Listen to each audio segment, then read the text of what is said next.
Imos agora ata Coruña porque ali no barrio do Castrillón continúa a vaga de roubos nos coches que quedan estacionados de noite na rúa. Reyes. Sí, neste último capítulo foron 3 os vehículos que apareceron coas ventás rotas, aínda agora vemos os cristais tirados no chan e o interior completamente remexido, o que indica que o ladrón ou ladróns andiveron á procura de cartos ou de calquera obxecto de valor que puideran vender despois rapidamente. Aconteceu nesta rúa do barrio do Castrillón, onde, como ven, hai pouco tránsito, pola noite aínda menos, pero sí moita maleza que lle resta visibilidade ás vivendas que hai detrás. Os ladróns aproveitan a falta de iluminación, a reducida circulación de coches e persoas e tamén a abondosa maleza que hai nesta rúa para actuar con rapidez e pasaren desapercibidos.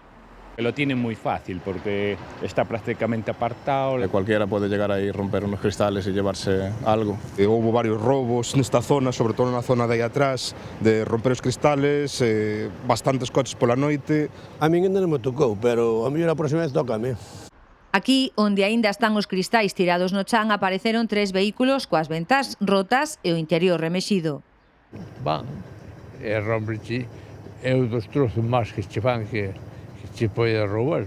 Lo del trastorno que te ocasiona hoy día, tener que coger y avisar al taller, quedarte sin coche para ir a trabajar y demás, es un jaleo. Os delincuentes soen actuar polas noites, malia que tamén á luz do día. Ao mediodía, a min cando me fixeron ao mediodía.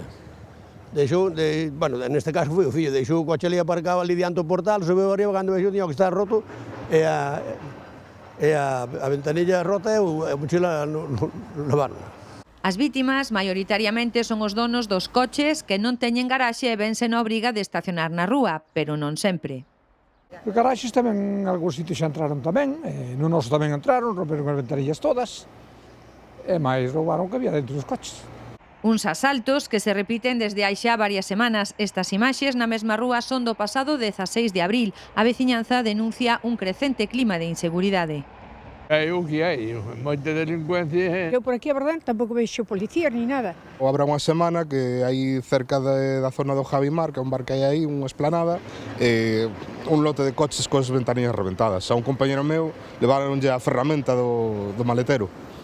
O voy caminando, me coincide por aí, sempre veo cristales rotos por el suelo. A xente xa pola noite está un pouco preocupada, sobre todo ver o foco de se hai algún narcopiso por aquí, algunha porquería deste tipo. A comezos desta semana, unha testemuña alertaba á Policía Nacional de que unha persoa estaba a roubar nun turismo. Cando chegaron os axentes, atoparon un home no interior dun coche, prendérono e xa pasou a disposición xudicial. Con todo, neste barrio do Castrillón quéixanse da escaseza de vixilancia.